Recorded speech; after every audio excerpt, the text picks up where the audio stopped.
Okay, take two. I'm going to try again. I just noticed that the connection wasn't so strong. So, welcome everyone to Wednesdays with English with a Twist. This is Shanti Kumaraswamy Street speaking from London. I've just got back after 4 lovely weeks in Italy. So you probably can see the background. So, wow, guys, this is interesting. What times? We're the 9th of November and what's happened today? Well, the unthinkable times two has happened again. We've had now Donald Trump in the White House. So he's going to be the 45th President of the United States. Now, this is not going to be a lesson about politics, but wow, this is just incredible. First we had Brexit at the beginning of this year well, not this beginning, middle of this year, June, and now we've got this. So I don't know what your thoughts are on this, but I think maybe we should move on to safer subjects and discuss maybe business English.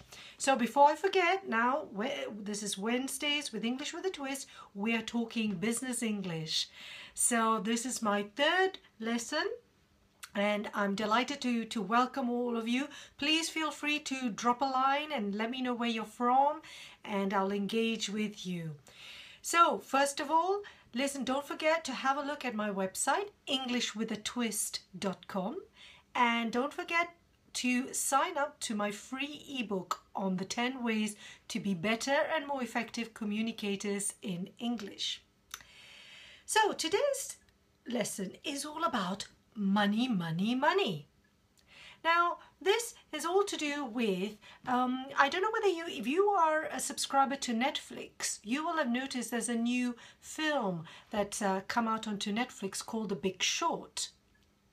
Now, The Big Short is all about the financial crisis, or what we would call the credit crunch, that occurred in 2007-2008.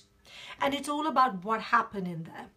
And this film came out at the beginning of the year, and it got me thinking about the phrases and expressions that we can use in business, that you will hear in business, related to money. So I wrote a post about this at the end of February this year, and I thought it would be a good idea to share this with you live in this lesson. So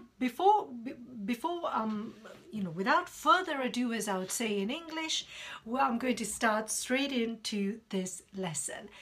As again, let me know where you're from, tell me what's happening in your life, and also what's happening. Hi, Abdullah, nice to see you here.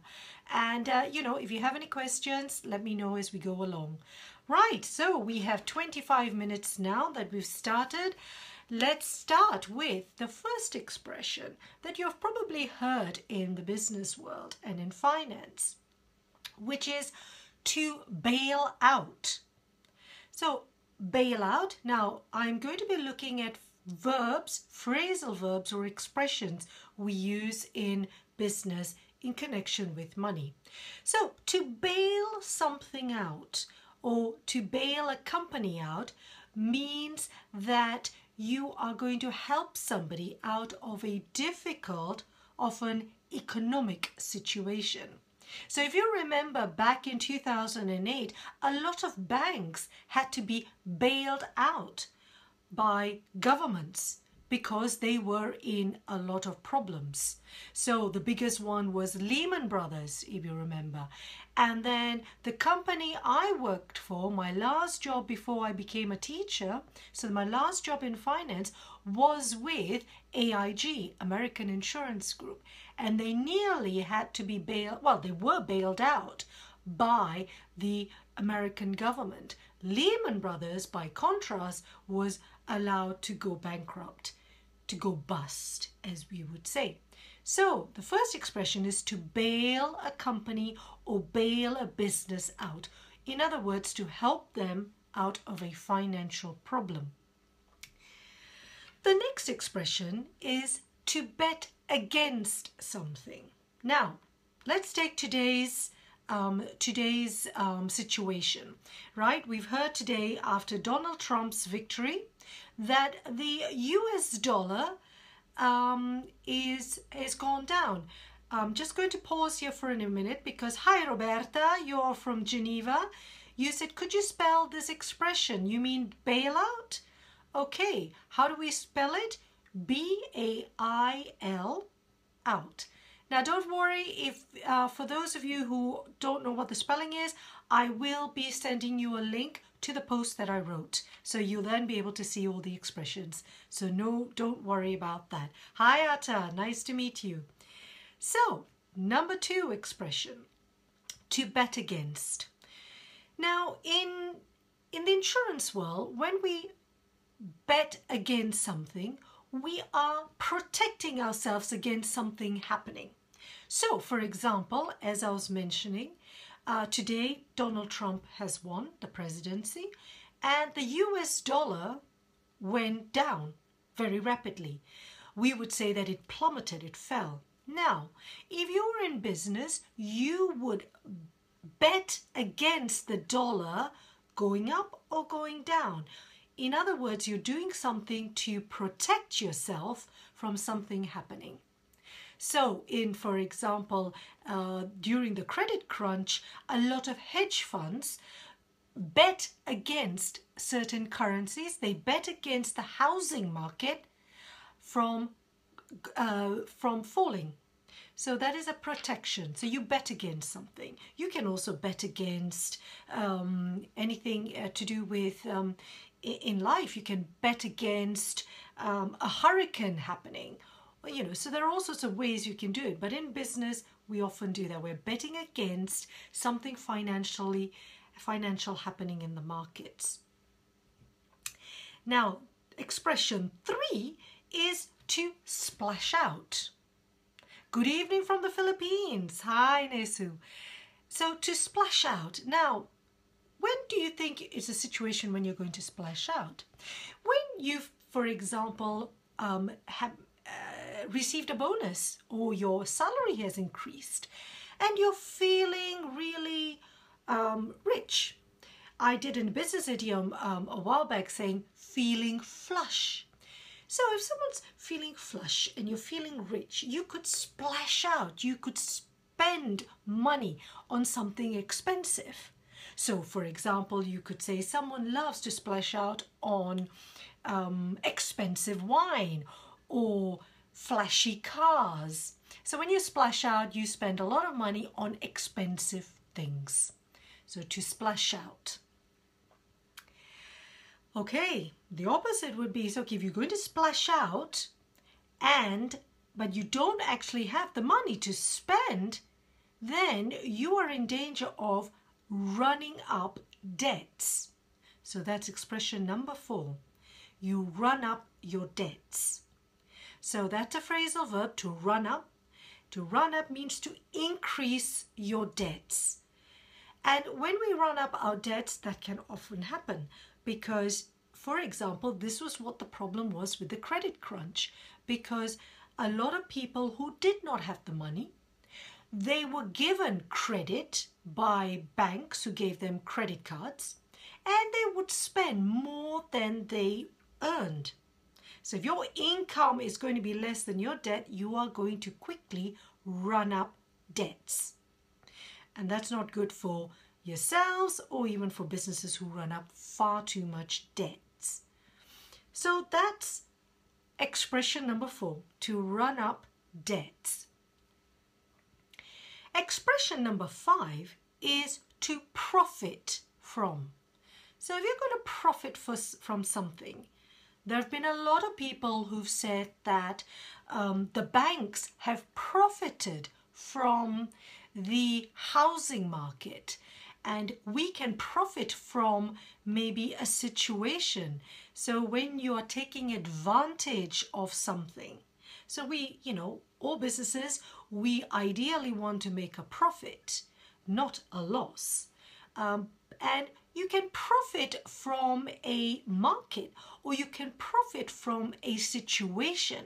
For example, if you have bet against a currency like the US dollar from going up or down, then and the situation happens, you can profit from that. You make a profit. So that's the other expression, which, many people criticized a lot of the banks for, because they profited from the people who didn't have enough money, and they spent and they splashed out on expensive things. They ran up a lot of debts, and then they profited from that. Please ask me any questions if you have any. Okay, so please don't, feel free to do that. It'd be great to see you contributing to this.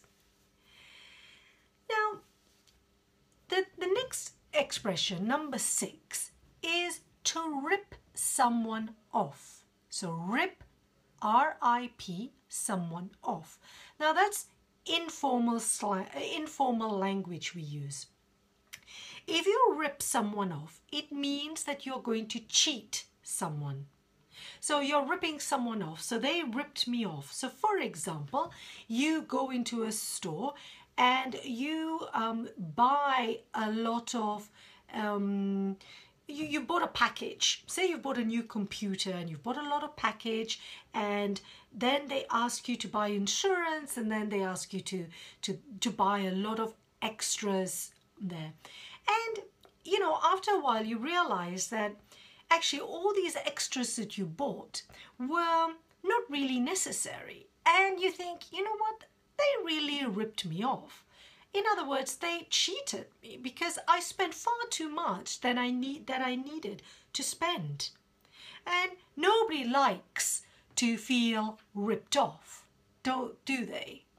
Srijana, the first 4 expressions will be in the link I will be sharing with you after this class. So don't worry if you missed out or if you've just joined into the class. So don't worry, you'll get all the expressions.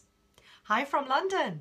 Great. A fellow city dweller. City person, I mean. So there you go. So you have to rip someone off is to cheat someone, which nobody wants to feel ripped off. Okay, so we're coming up to expression number 7. And what is expression number 7? It is to pull out of something. Now, this isn't a phrasal verb, and when we pull out of something, hi Alessandra, lovely to see you. Thank you for joining this lesson. And when you pull out of a business, for example, or a deal. So imagine you are in the middle of a negotiation and you're about to have a good deal. You're going to make a lot of money from this. But if you pull out of the deal, then you stop that. You stop being involved in that. So now that could have financial consequences, because if people, you've spent a lot of money on something and you've negotiated, and then maybe at the last moment they pull out of the deal, you could have lost a lot of money, and that's not good. In other situations, perhaps you can have businesses that pull out of a market. Now, recently we had the announcement by Marks & Spencer, which is a huge department store in the UK, saying they're going to be closing 60 of their stores in the UK. Okay, that's one thing. But there was also discussion about the fact that they might be pulling out of some of the markets around the world, because obviously they feel that they're not making enough money from those markets. Aloha from Hawaii. Hello from India. Hi Kani. Hi EJ, I think. Hi Ava from Canada. Canada, I feel that you're going to get a whole lot of Americans coming now. I don't know whether you heard that the Canadian Immigration Ministry's website crashed in the middle of the night as a lot of Americans were, as they were watching the elections unfold, they decided perhaps it would be a good idea to start emigrating to, or at least start planning to emigrate to Canada. I don't blame them. If I were American, I'd be doing the same thing. Yes, we are welcome. Thank you so much. Yes, I don't know whether you'd want a whole, sort of half the American population in Canada. Okay, let's stop talking about politics. Let's get back to the situation. So, as we were saying, the phrasal verb to pull out of a market, to pull out of a deal maybe, or to pull out of a business. Yeah, so that means to stop doing whatever, doing whatever you've been doing, whatever activity you've been doing. Frederic asked me here, pull out doesn't mean break. What do you mean pull out? No, you mean to pull up. If you pull up at something, you stop at something. So it's a different phrasal verb. So when you pull up at a store or a shop, you're pulling up and stopping. Pull out is you're pulling out, you're coming out or stopping an activity. So I'm glad that they're quite clear for you, girl. Thank you very much. Yes, please let me know if you're not quite clear about any of the expressions I'm giving you. I'm reminding you again, don't worry if you've missed any of the expressions. I will be sending you the link to the post I wrote, and then you can see that clearly. And I've got examples on those, not to worry. And also you'll be able to see the video later. I'm not going to keep the video on forever on my stream, but you'll get to see that. So what are we? We are at, we finished, we've done 7 expressions. I'll go through them again later. Now, if we're looking at expression number 8, to pay off. The expression is to pay off. Now, remember that I gave you the expression to run up debts. Yes, so if you're going to run up debts means your debts are increasing. So you increase your debts, to run up debts. The opposite would be to pay off your debts. That's a wonderful feeling, isn't it? If you've been able to pay off your debts. If you think about today's young generation, at the weekend I was at a business English conference, teachers conference, and I was talking about the generation clash between our generation and the younger generation. And a lot of young students here in the UK, and I'm sure around the world, who go to university and they start their working life with debt. So they find it really difficult to pay off their debts early in their career. And, so that's an issue that we have a lot in the world now with a lot of our younger generation. But if you can pay off your debts, that's a wonderful feeling, whether it's your credit card, if you're running a business, and if you can gradually pay off your debts as your business grows. Thank you so much, Aung. Hello from London to Myanmar. Lovely. I'm glad you like the lessons. Thank you. So pay off debts. By contrast, if you cannot pay off your debts, and worse still, you cannot make the payments, so imagine you have a loan. And most loans, the bank will ask you to make payments every month. And what if you cannot make those payments every month? So maybe you miss one payment, you miss a second payment, and a third payment. And eventually you have to, and this is expression number 9, to default on your debt. So to default on your debt means that you stop paying off your debt. Now, this is the biggest reason, this was the main reason of what caused the economic crisis and the credit crunch around the world, especially in America. The mortgage, the housing market, people bought a lot of houses. They bought houses, they took out mortgages, but their salaries were far too low for the debt that they had. Because say, for example, they had low salaries, but they bought properties, and so they took out a loan, but then maybe they lost their jobs, and then suddenly they could not maintain the payments on their mortgage or loan. So then the result was, the consequence was that they defaulted on that debt or loan. In other words, they stopped paying. And what happens when you stop paying a debt? If you are paying a debt on your house, if you have a mortgage, a loan on your house, your bank repossesses you, doesn't it? And you lose your home. If you have taken out a loan on a car and you cannot continue making the payments on your car, and so you default on that debt, you have to sell your car to pay off your debt, because your lender will insist on that. So to default on something, to default on a debt, is to stop making the payments and to say, I can't do this. And that's bad news. And that's not good.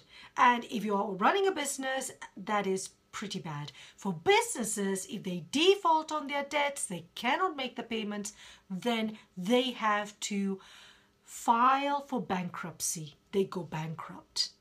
That's another situation. We can always talk about that another time in terms of the expressions we would use for that.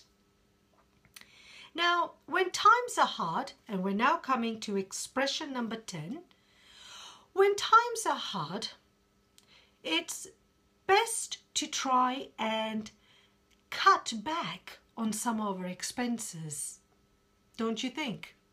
Some people don't always agree. But, you know, we have to budget, don't we? We have to look at our finances, and we have to decide on what we can cut back on. So what can we cut back on? Some people will say, okay, when times are hard, we should cut back on luxury items. What are luxury items? What would you say are luxury items? Perhaps, do you need to, if you say, for example, went out every week to a lovely restaurant, you might decide, okay, as times are hard, we will cut back on those, you know, those weekly evenings out to the restaurant. Maybe you like buying fine wines. Okay, times are hard. I think we're going to have to cut back on buying wine because we just cannot afford the wine. So, you know, so when times are hard, the first things we will do is cut back on luxury items.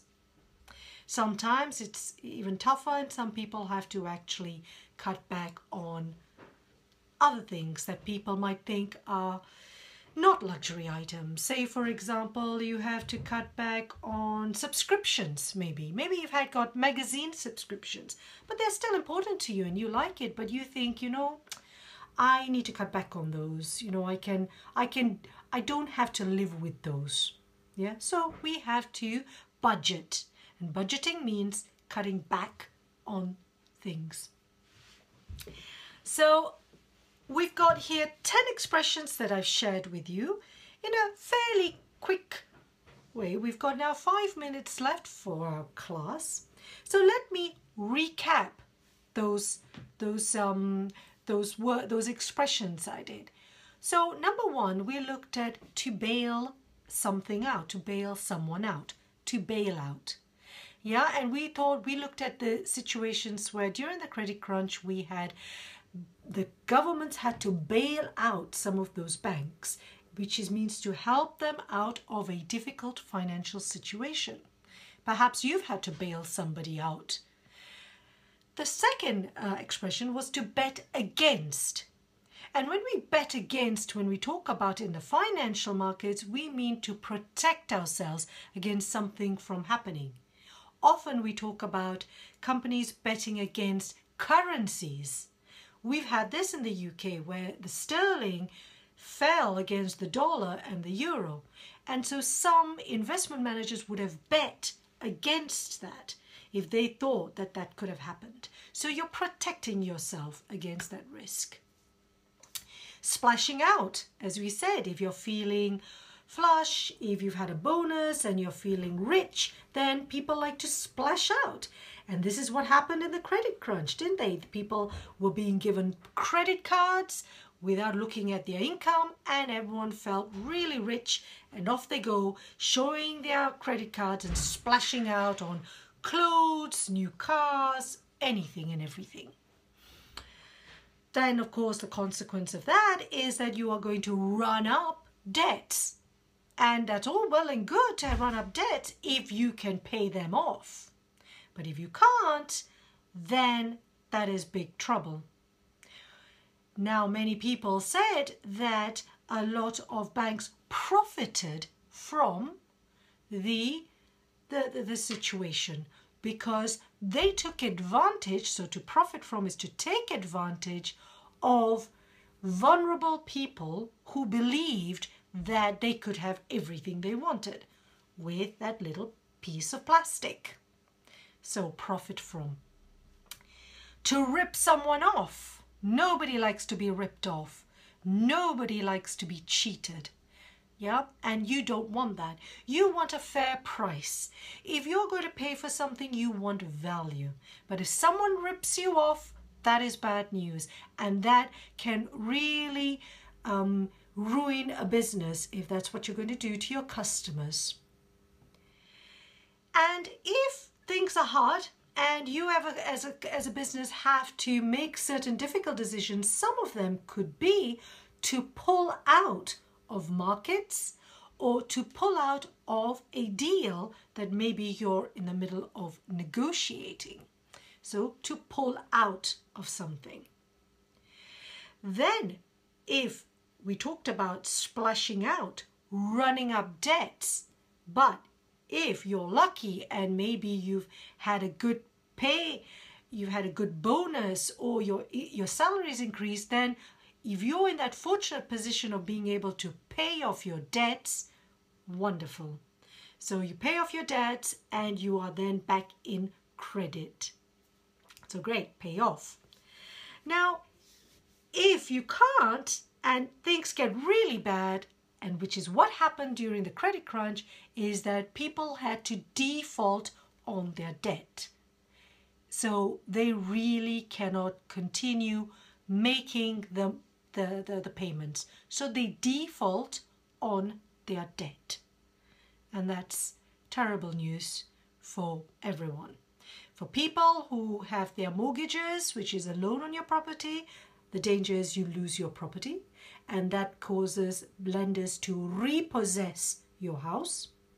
If you have other loans, then you have to find a way to pay back that loan.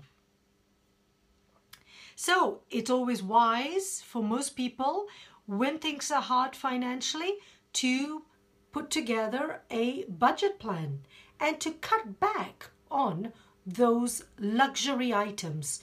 Not forever, but temporarily would be a good idea. So those are the 10 expressions related to money, 10 expressions and 10 phrasal verbs that you will hear regularly used in business and also in our everyday life. And I hope you found that useful. As I said to you earlier, and in the middle of this lesson, I will be posting the link to that post I wrote way back at the end of February this year, and that will also give you other examples of how we use those 10 expressions. And so, do download that, and I'll put the link up for you. And also don't forget to sign up to my free ebook, and if you want also weekly lessons sent directly to your inbox, then sign up to the ebook, which will automatically sign you up to my blog, where I post weekly lessons, which are separate to these live lessons that I'm giving here on my Facebook page. So, I will send you all the links, but don't forget to do that, because I'd be thrilled to see you following on with my lessons on my website. So don't forget, my website is englishwithatwist.com. Coming up next week, you will know next week I will be giving you the next lesson, and next lesson is going to be a question and answer session. I'm going to be running a Q&A session on grammar. Now, I don't talk a lot about grammar in business English because I feel that grammar can happen as we go along. But I also want to give you the opportunity to ask me questions for me to answer you during the lesson. So next week, I will be running a 30-minute Q&A session on grammar. But here's the thing. I would like you to send me your questions on grammar directly to my email address, Shanti, that's SHANTHI @englishwithatwist.com. I will send you that link. Don't worry. Send me any questions you have about grammar. Now, here's the question I'm talking about. I would like you to answer, what aspects of grammar do you find most confusing or most difficult when you are communicating in business? So, it could be that you get confused with some tenses. It could be how to use the ing form instead of the infinitive form in English. Or maybe, like some of my clients, it could be not being sure how to use the if sentences. So, if I were to do this, I would do that. What we call the conditional tenses. And there are very specific ways we use that in business. Or maybe it could be the use of modal verbs. For example, making suggestions, making recommendations in English, and we use modal verbs like should, might, and would. So, you know, those sort of things. But whatever you have, whatever questions you have, please submit them to me on at my email address. If you can submit them before Monday the 14th of November, I will collate them, I will put them all together, I'll have a good read, and I will pick a few and I will be answering those questions live at the next lesson on Wednesday, 16th of November. So I hope you can all join me then at 3 o'clock GMT, that's UK time, GMT, for the next lesson, which this time will be a Q&A session on grammar. In the meantime, I'd like to say thank you so much to all of you for joining me on today's lesson. I hope you found it useful. Please click on the button if you did, or let me know what you thought.